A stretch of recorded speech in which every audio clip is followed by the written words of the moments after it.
I have 3 cards here, some notes, highlights that I wrote down over the last, well, it covers the last 4.5 years, and I'm going to try and make it as quick as possible. But I just want to start out with the fact that I always grew up believing in God, but to be honest with you, I really didn't have any interest in God. I never prayed to God. I didn't really care.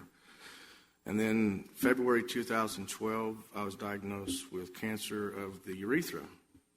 And with all the fear and the worry and not knowing what my outcome was going to be, I was lucky enough to have my Uncle Jerry and Aunt Valerie invited me to Flagstone Church of Christ. So we took him up on the invitation, and we came to church. And the second Sunday I was here, Mike Siegert encouraged me to come forward and basically letting everybody know what was going on. So I came forward and in terrible fear, and I asked for prayers because I had a doctor's appointment coming up at MD Anderson in a month, and I wanted to ask for prayers. I needed as many warriors praying for me as possible. And so I went to my trip to Houston, and they confirmed my cancer. And I spent a week there doing some testing, about 7 or 8 days of testing. And you're there for a while, you get to know your nurses on a first-name basis.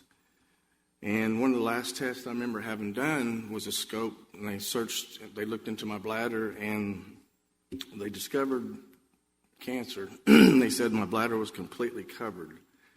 And I'll never forget it because when the doctor walked out, there was a nurse in there, the mysterious nurse. She heard me crying. I was very upset.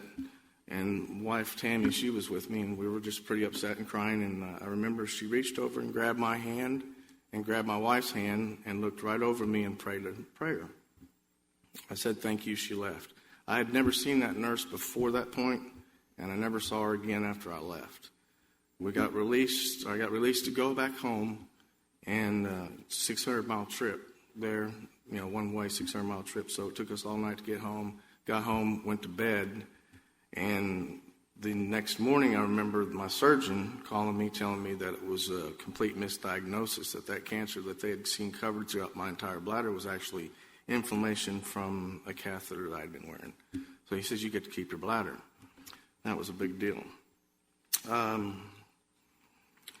Let's see. Also, by the time I had gotten home and told my employer what I was dealing with, what I was looking at a couple months of chemotherapy and a really, really major surgery. And I didn't qualify for family medical leave. Actually, they fired me. And I didn't know what to do. So I remember I had several MRIs through this whole thing, through my testing too. And I remember there was this one certain point that I felt an overwhelming sense of peace, and I knew that God was in control and I was going to be okay.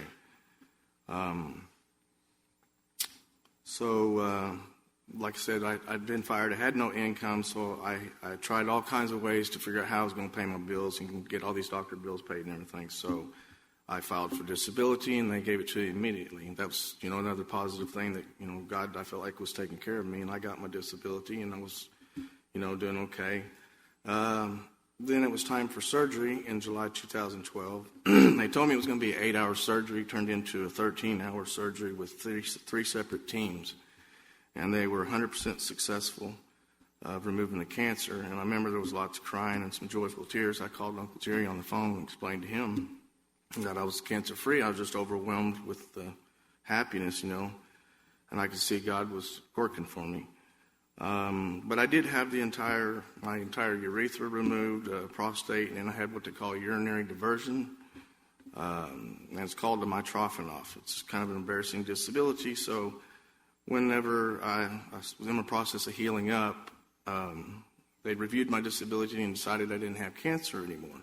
So they terminated my disability, so I was back to not having any income. And the thing about it is I remember appealing the decision. I had to figure out how to get these bills paid and everything. And I remember appealing the decision, and I had a court hearing to see a law judge.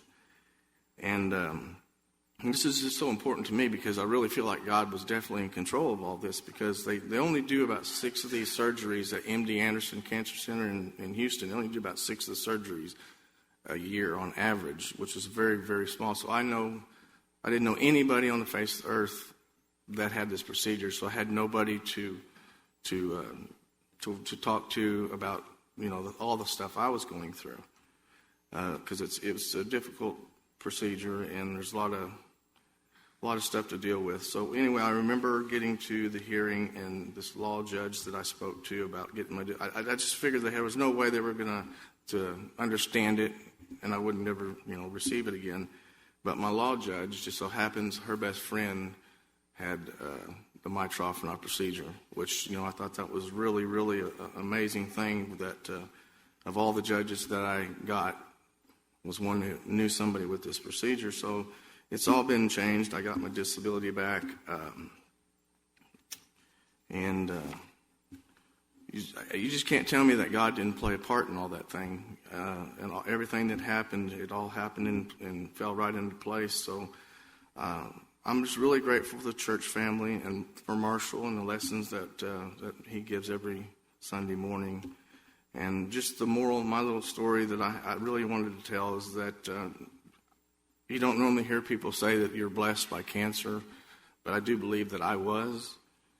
And I think about God daily. I pray to God daily, and I praise God daily, and it's all for, because of Him that my life is better. So, like I said, that's just my little story. I just think that everything that happened, it fell into place exactly the way it needed. My life's different. And I thank my aunt and uncle and Mike for encouraging me to come forward, because my life's changed. Also want to mention my wife. She was a rock for me through that whole thing, along with, God. So that's my story.